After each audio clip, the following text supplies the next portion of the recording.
बच्चों, आज हम पढ़ रहे हैं अष्टम पाठ है सुक्तिस्वकः। सुक्ति का अभिप्राय होता है सुंदर कथन, सुंदर उक्ति, बात जो हमें प्रेरणादायी बातें कही जाती हैं उनके लिए। प्रथम श्लोक देखते हैं। उद्यमेन हि सिद्ध्यन्ति कार्याणि न मनोरथै न हि सुप्तस्य सिंहस्य प्रविशन्ति मुखे मृगा। उद्यमेन परिश्रम से ही निश्चित रूप से सिद्ध्यन्ति सिद्ध होते हैं, निश्चित रूप से सिद्ध्यन्ति सिद्ध होते हैं, कार्याणि कार्य, न नहीं, मनोरथ ही मनोरथ से मन की इच्छा से, न नहीं ही निश्चित रूप से, सुप्तस्य सोए हुए, सिंहस्य शेर के, प्रविशन्ति प्रवेश करते हैं, मुखे मुख में, मृगा मृग। अब अन्वय के आधार पर देखते हैं। ही कार्याणि निश्चित रूप से, कार्याणि कार्य के परिमिश्र कार्य के लिए ही, निश्चित रूप से कार्याणि कार्य, उद्यमेन परिश्रम से ही, सिद्ध्यन्ति सिद्ध होते हैं। निश्चित रूप से कार्य उद्यमेन परिश्रम से सिद्ध्यन्ति सिद्ध होते हैं, पूरे होते हैं। कोई भी कार्य परिश्रम करने से पूरा होता है। न मनोरथ है, केवल मन की इच्छा से नहीं, मन में सोचने से नहीं, मन में विचार करने से सिद्ध नहीं होते हैं। अब आगे करें, इसके लिए उदाहरण देते हुए कह रहे हैं। ही निश्चित रूप से, सुप्तस्य सोए हुए, सिंहस्य शेर के, मुखे मुख में, मृगा हिरण, न नहीं, प्रविशन्ति प्रवेश करते हैं।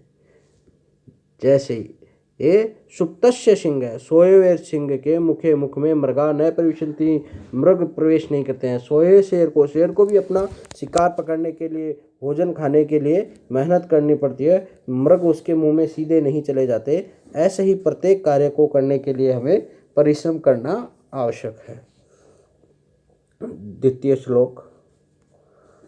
पुस्तके पठित पाठ जीवनेनैव साधति किं भवेत् तेन पाठेन जीवने यो न सार्थक। पुस्तके पठित पढ़ने से या पढ़ा हुआ, पाठ है पाठ, जीवन है जीवन में, न नहीं एव ही साधति सिद्ध किया या उपयोगी बनाया, उसको उपयोग किया।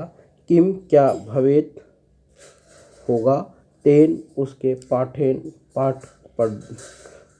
पढ़ने से, जीवन है जीवन में, यो जो, न नहीं सार्थक है, सिद्ध किया उसको, उसका लाभ लिया। तो पुनः देखते हैं अन्वय से। पुस्तके पठित पाठ है, पुस्तक में, पठित पढ़ा हुआ, पाठ है पाठ, जीवने जीवन में, नैव नहीं, साधित उपयोग किया। पुस्तके पठित पाठ है, पुस्तक में पढ़े हुए पाठ को जीवने जीवन में, नैव साधित सिद्ध नहीं किया, जीवन में नहीं उतारा। तही तो यो पाठ है, जो पाठ है, यो पाठ है, यो जो पाठ है, जीवने जीवन में,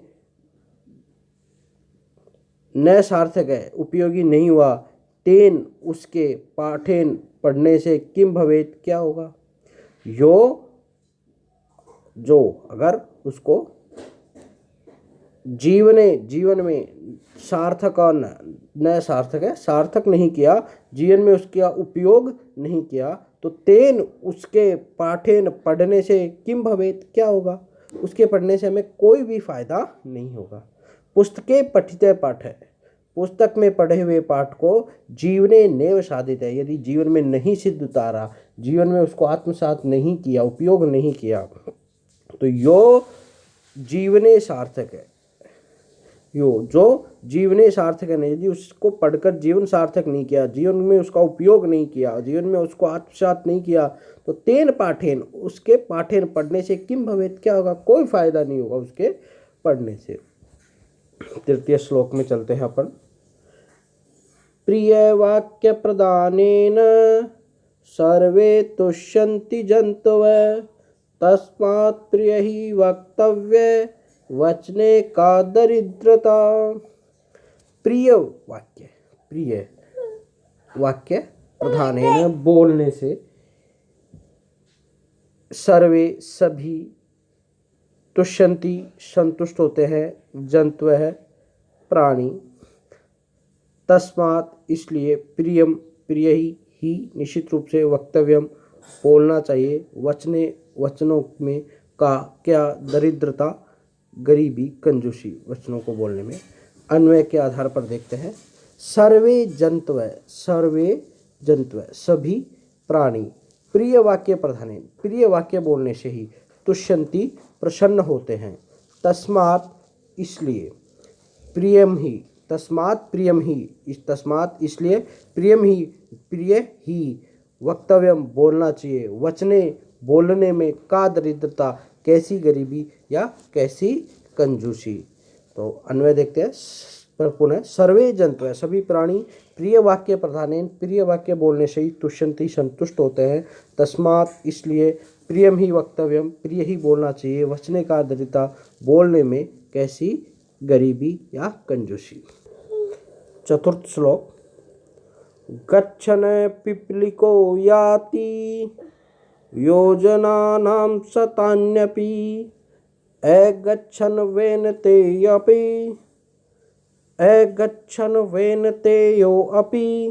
पदम एकम न गच्छति। गच्छन् जाते हुए, पिपलिको चींटियाँ, याति चली जाती हैं, योजनानाम योजन, शतानपि सैकड़ों योजन तक, सैकड़ों कोशों तक, अगच्छन् न जाता, वेनते अपि गरुड़ अपि भी, वेनते गरुड़ अपि भी, पदम पद, एकम एक, न नहीं, गच्छति जाता है।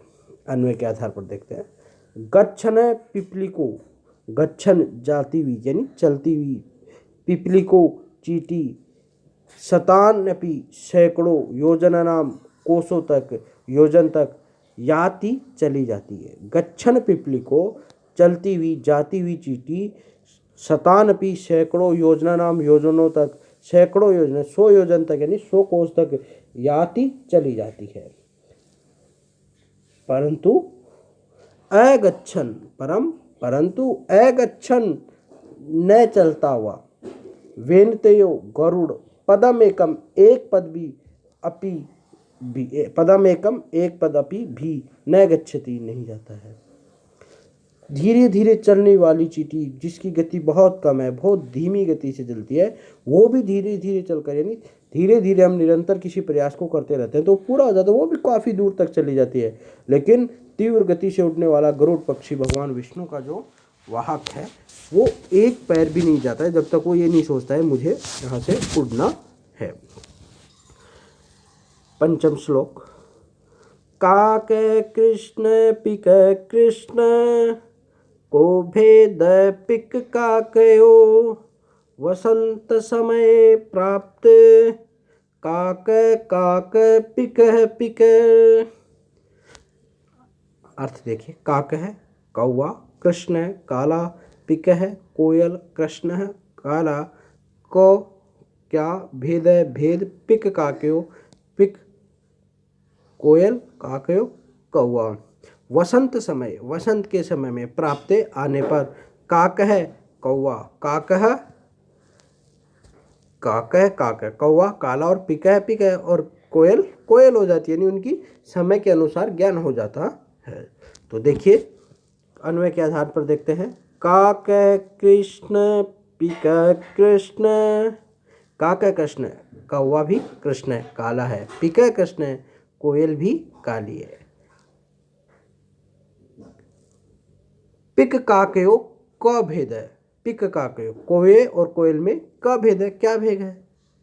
वसंत समय, वसंत ऋतु का समय आने पर, काके काके कौवा कौवा हो जाता है, पिके पिके, और कोयल कोयल हो जाती है। यानी जैसे ही वसंत ऋतु का समय आता है तो जो कोयल है वो अपनी मीठी मधुर आवाज़ से जब कूकती है तो सबको पता चल जाता है कि ये कोयल है, और जो कौवा काव काव करता है उससे पता चल जाता है कि ये कौवा है। तो समय आने पर सभी की स्थिति की जानकारी हो जाती है, इसलिए हमें समय का इंतज़ार करना चाहिए और अपना परिश्रम करते रहना चाहिए। आशा करता हूँ आप सभी को बहुत अच्छा समझ में आया होगा, अच्छे से इसको समझेंगे और आगे अपना अध्ययन जारी रखेंगे। धन्यवाद। इसको लाइक भी करें, शेयर भी करें, सब्सक्राइब भी करें।